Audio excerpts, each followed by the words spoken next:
Section 1. Listening Comprehension. In this section of the test, you will have an opportunity to demonstrate your ability to understand conversations and talks in English. There are 3 parts to this section, with special directions for each part. Answer all the questions on the basis of what is stated or implied by the speakers you hear. Do not take notes or write in your test book at any time. Do not turn the pages until you are told to do so. Part A. Directions. In Part A, you will hear short conversations between 2 people. After each conversation, you will hear a question about the conversation. The conversations and questions will not be repeated.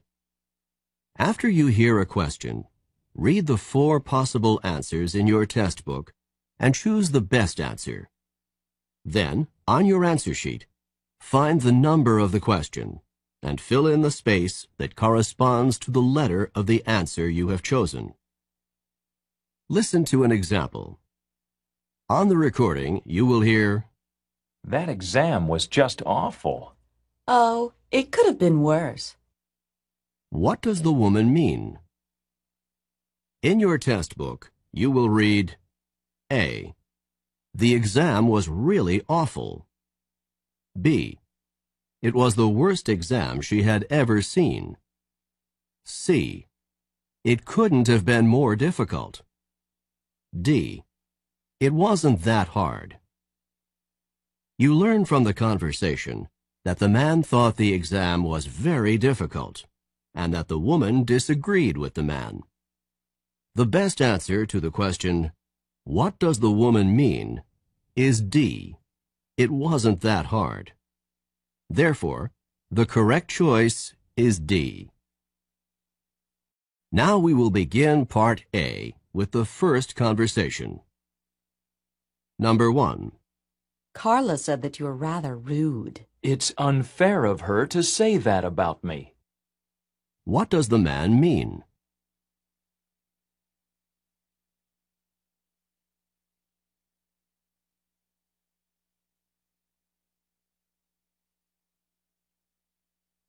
Number 2.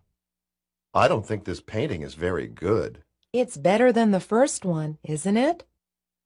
What does the woman say about the painting?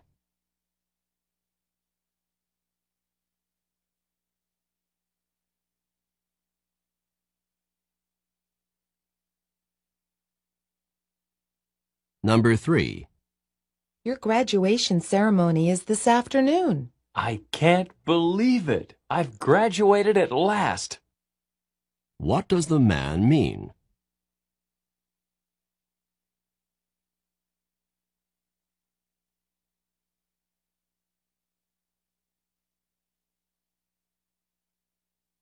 Number 4. I got this dress for only $5. $5? How did you get it so cheap? What does the man mean?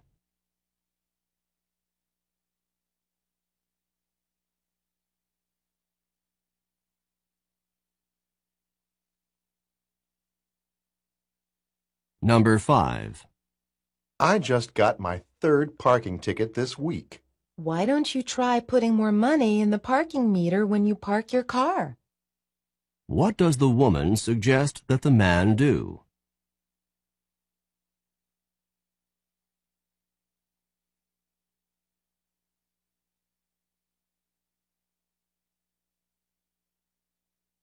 Number 6. Were you able to get hold of the book that you wanted? I couldn't. At the bookstore, they told me that it wasn't available yet. What does the man mean?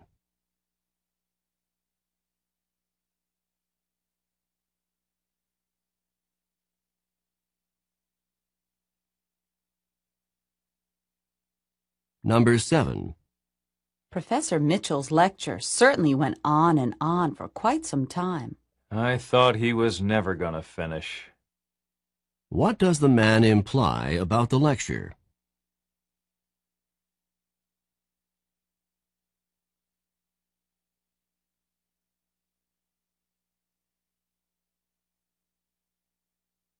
Number 8. You don't have the notes from yesterday's physics class? No, I don't. Do you think I could borrow yours? What does the woman mean?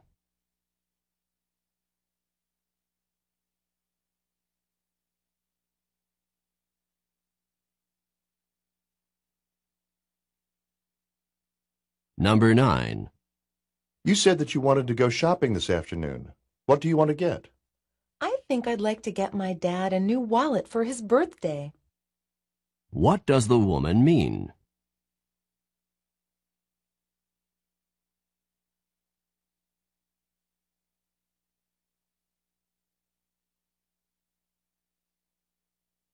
Number 10. You didn't go into the pool, even for a quick dip? I put my big toe in and decided that the water was too cold for me. What does the man mean?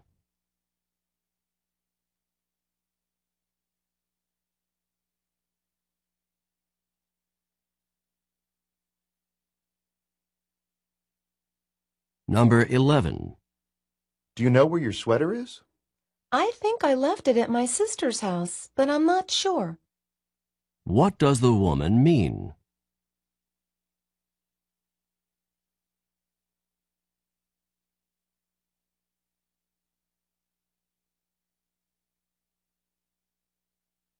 Number 12. I need for you to work on these new accounting reports. But I scarcely have time to finish the ones I already have. What does the woman imply?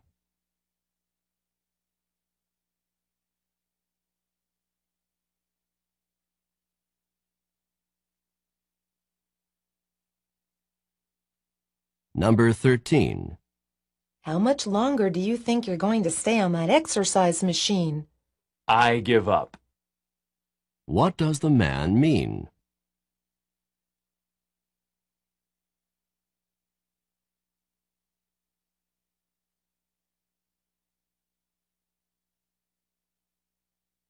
Number 14. Look at those waves coming in. They're as huge as I've ever seen them. You can say that again. What does the man mean?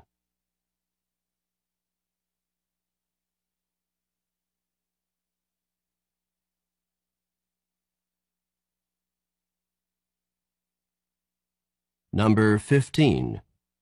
Are you ready for the political science exam today? I stayed up all night studying for it.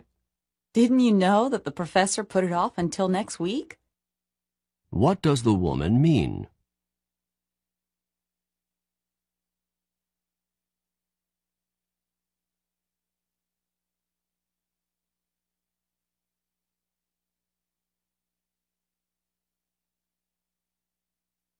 Number 16. I haven't turned in my schedule change form yet. Do you think that's a problem? You haven't turned it in yet? It's absolutely essential that you turn the form in immediately. What does the man mean?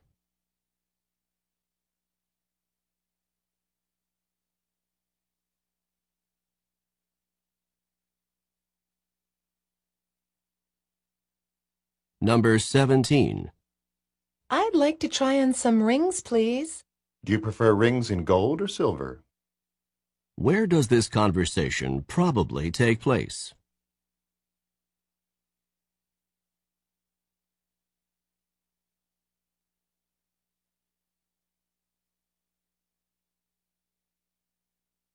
Number 18. Look at this. You made an awful lot of long-distance calls last month. I called my family even more than usual. That's why the bill's so much higher than usual. What are the man and woman probably discussing?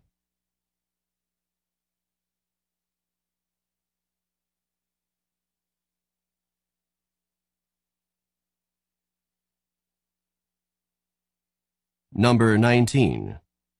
What do you think of your new boss? I couldn't be more impressed with him. What does the woman mean?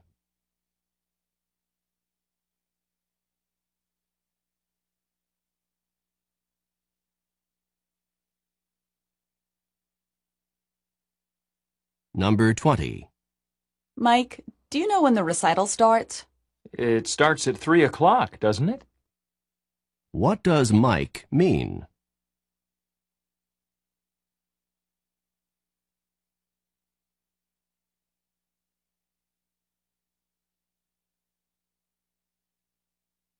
Number 21. If your tooth is hurting you so much, perhaps you should see your dentist right away. I don't really want to, but I guess I don't have much choice. What will the man probably do next?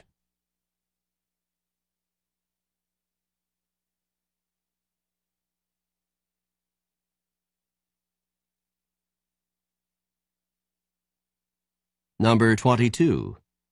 I need to buy some stamps. Then you'd better get to the post office quickly because it closes at 5 o'clock. What can be inferred from the conversation?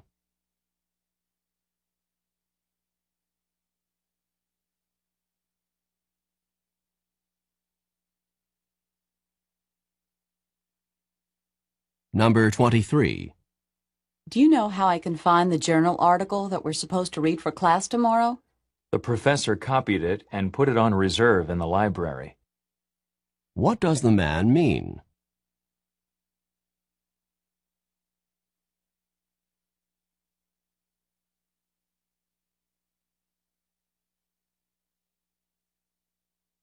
Number 24.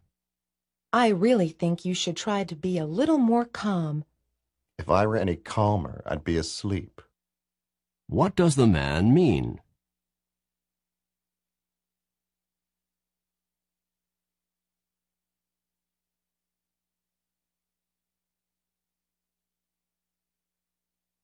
Number 25. I don't think that news report can possibly be true. Neither do I. What does the woman mean?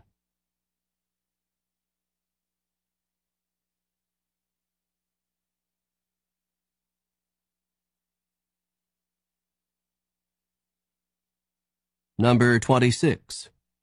Has management decided on a new policy for pay raises? It's still up in the air. I think it will be discussed again at the meeting next Friday. What does the man mean?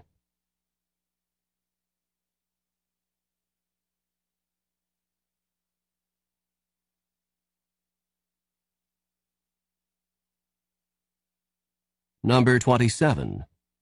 I can't believe it's snowing today. It wasn't exactly unexpected. What does the man mean?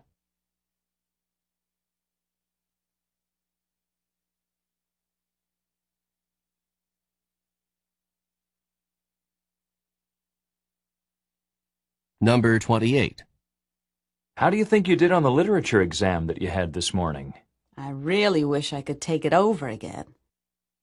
What does the woman imply?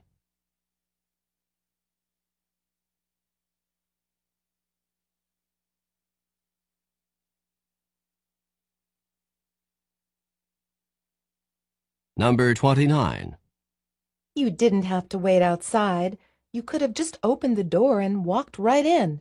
So the door was not locked. What had the man assumed?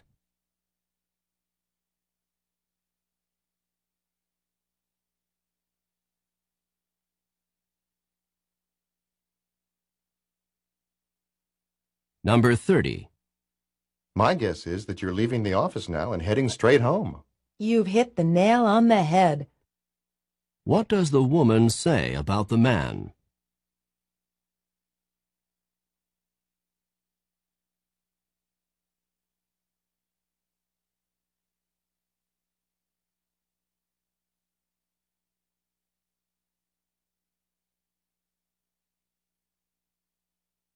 This is the end of Part A. Part B. Directions. In this part of the test, you will hear longer conversations. After each conversation, you will hear several questions. The conversations and questions will not be repeated. After you hear a question, read the 4 possible answers in your test book and choose the best answer. Then, on your answer sheet, find the number of the question and fill in the space that corresponds to the letter of the answer you have chosen. Remember, You are not allowed to take notes or write in your test book. Now we will begin Part B with the first conversation. Questions 31 through 34.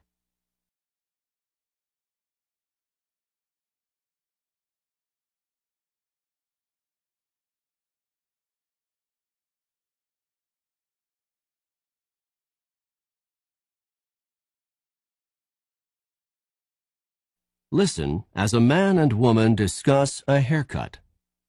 Hi, Bob. Your hair looks nice. It's a bit shorter than usual, isn't it? A bit shorter? I don't think so. It's a lot shorter. When I look in the mirror, I don't even know who's looking back at me. So you got your hair cut, but you didn't get the haircut that you wanted. This is not even close to the haircut that I wanted. I asked to have my hair trimmed just a little bit, and the hairstylist really went to town. When I looked down at the floor, there were piles of hair, my hair, on the floor. I couldn't believe it. Well, what did you say to the hairstylist? What could I say? The hair was already cut off. I couldn't exactly say, please put it back on, although that's exactly what I did want to say. Well, at least your hair'll grow back soon. That's what everyone is saying to me. It'll grow back. It'll grow back. But it won't grow fast enough to make me happy. Maybe after you get used to it, you'll like it a bit more. Number 31. What seems to be true about Bob's haircut?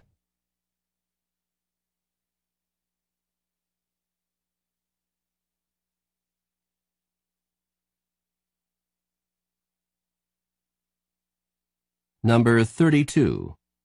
How does Bob seem to feel about his haircut?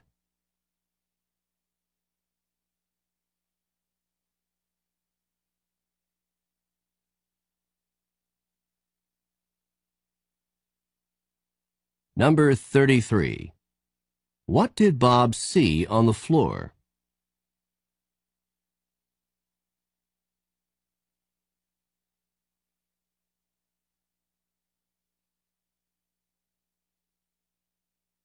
Number 34.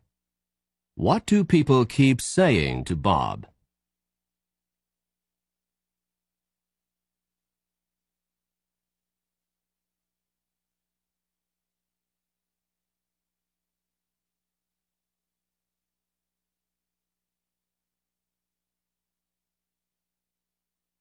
Questions 35 through 38.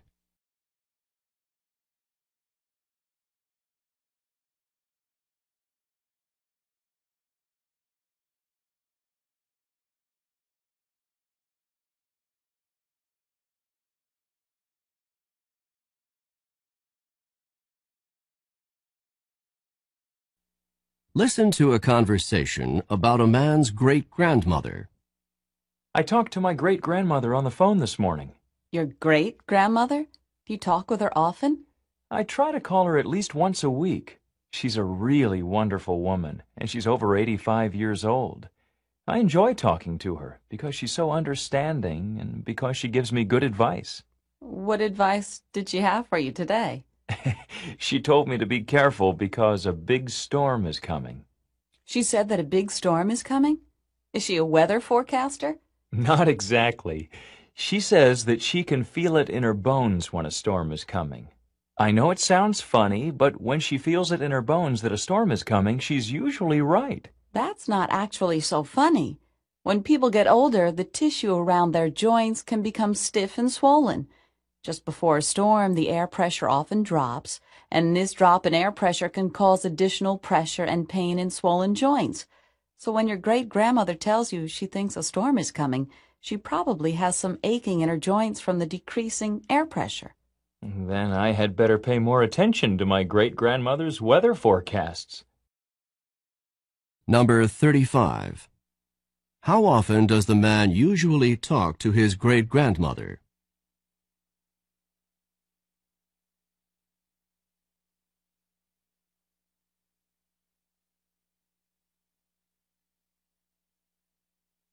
Number 36. What did the man's great-grandmother tell him on the phone this morning?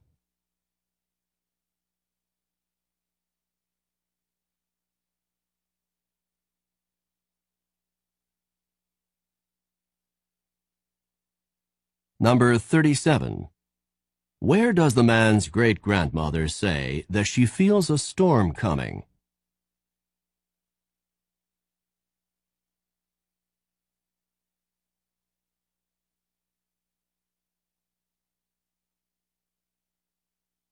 Number 38.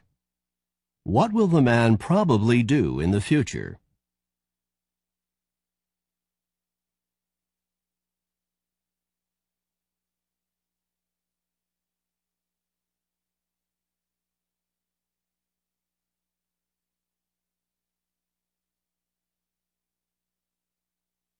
This is the end of Part B.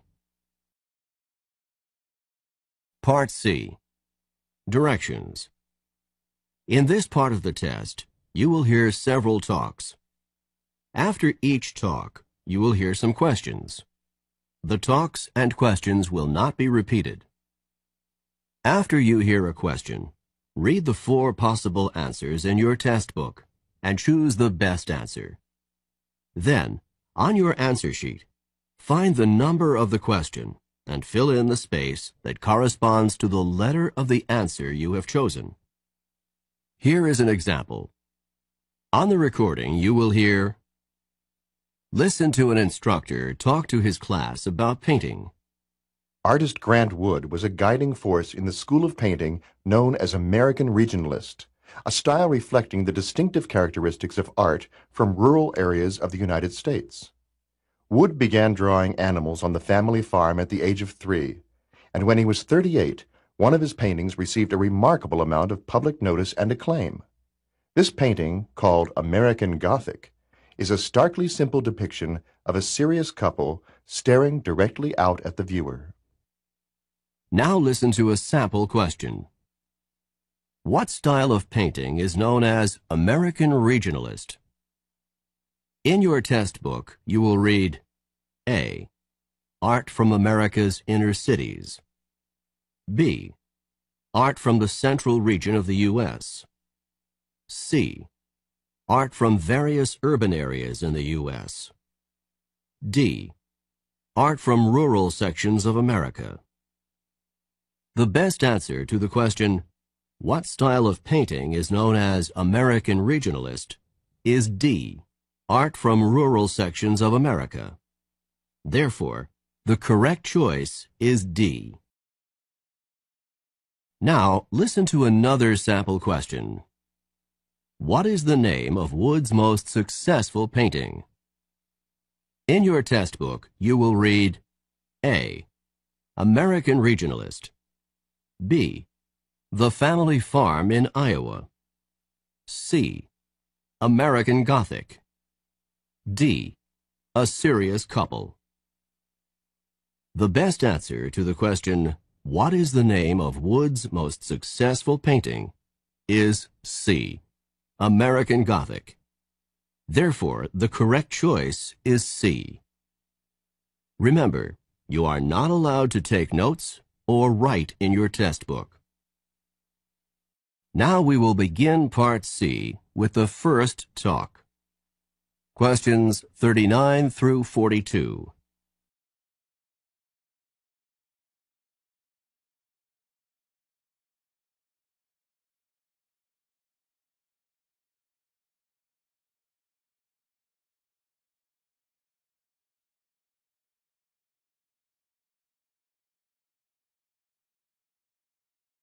Listen to a talk by a tour guide in the Everglades National Park.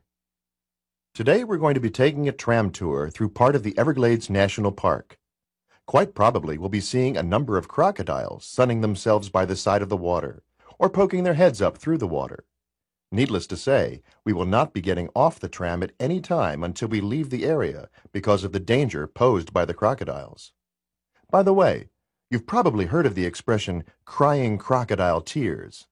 It is common to say that someone is crying crocodile tears when he or she is pretending to be sad or full of regret. Crocodiles always appear to have tears in their eyes, but they are not crying because of sadness or even pretended sadness. Instead, a crocodile uses its tear ducts to get rid of extra salt from its body. A crocodile does not sweat the same way that humans do, and must get rid of extra salt through tears. So if you see a crying crocodile, do not think that it's feeling sad. It is basically sweating through its eyes.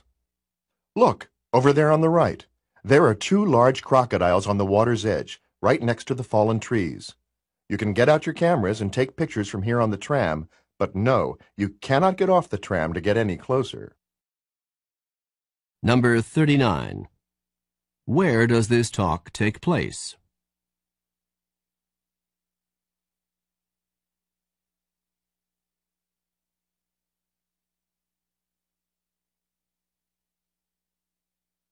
Number 40. What does the expression crying crocodile tears mean when it is used to describe humans?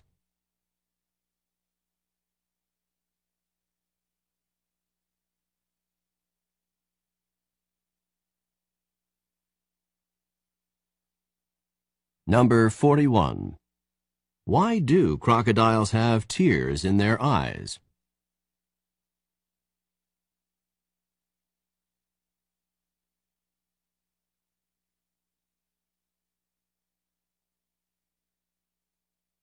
Number 42. What does the tour guide recommend?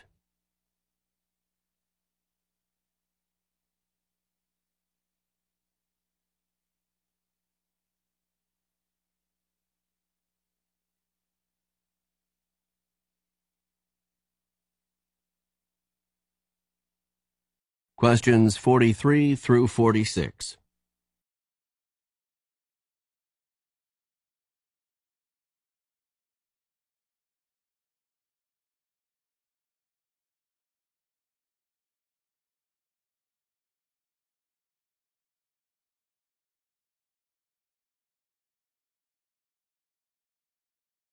Listen to the following lecture by a university professor.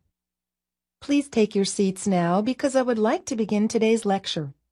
Today, we will be discussing one of the more elegant and distinct forms of 19th century transportation, the clipper ship.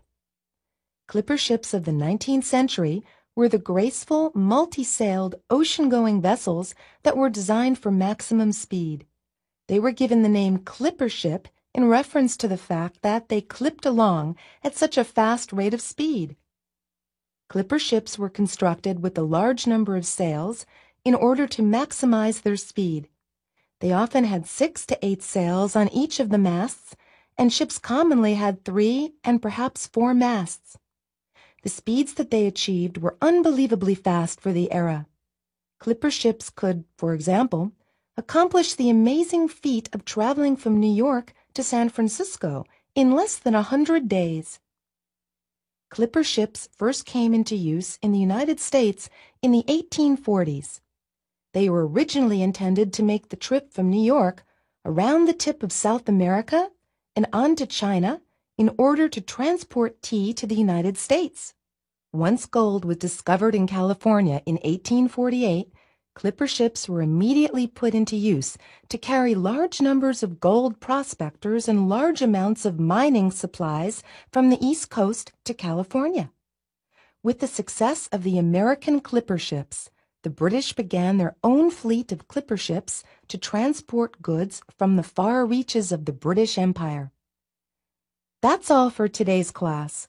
Don't forget that there's a written assignment due on Friday. Number 43. In which course would this lecture most probably be given?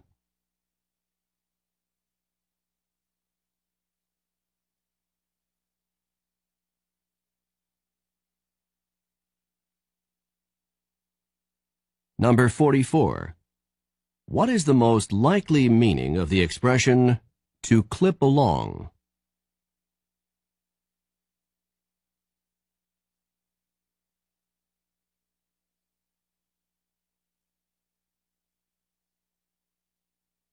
Number 45. What were clipper ships first used for in the United States?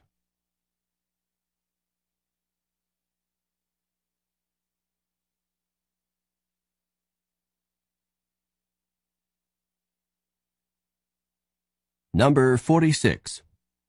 What does the professor remind the students about?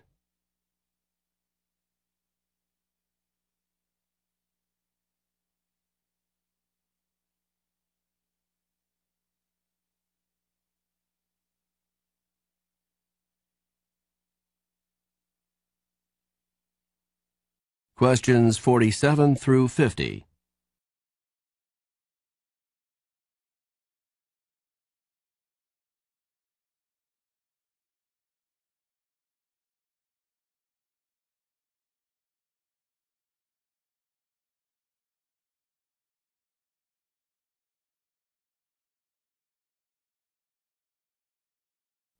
Listen to the following talk by a drama coach to a group of actors. I know that some of you are feeling more than a little nervous about tonight's performance, and I want you to understand that this is quite a natural feeling. You are going to be on stage in front of a lot of people tonight, and it's normal to be experiencing some nerves. I would like to help you to understand these feelings and not let them interfere with your performance. What you are experiencing is called stage fright. Stage fright is the fear that develops before you give a performance in front of an audience. Stage fright is not experienced just by actors and actresses. It can also be experienced by musicians, athletes, teachers, anyone who performs in front of a group of people. It occurs before a performance when a performer is concerned about looking foolish in front of others. Just before tonight's performance, if you're feeling a bit tense, if your knees are shaking, if your stomach has butterflies in it, and if you are thinking about how bad your performance could be, then you have a major case of stage fright. To control stage fright, you can work to control both the physical reactions and the negative thoughts. To combat the physical reactions, you can try techniques such as deep breathing, muscle relaxation, or even just laughing to relieve some of the pressure. To combat the negative thoughts, you should force yourself to focus on what you have to do, rather than on what other people are going to think. That's all I have to say for now. I'll see you back here at 6 o'clock, because the performance starts at 8 o'clock. Just remember that if you begin to feel at all nervous, try some deep breathing to relax, and focus your thoughts on the performance that you are about to give.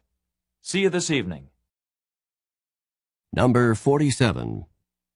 Who would probably not experience stage fright in their work?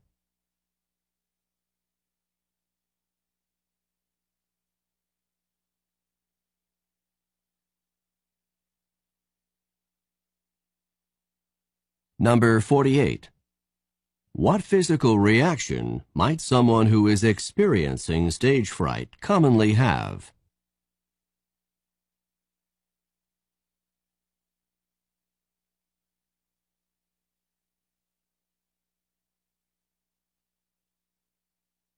Number 49. How can someone combat the negative thoughts associated with stage fright?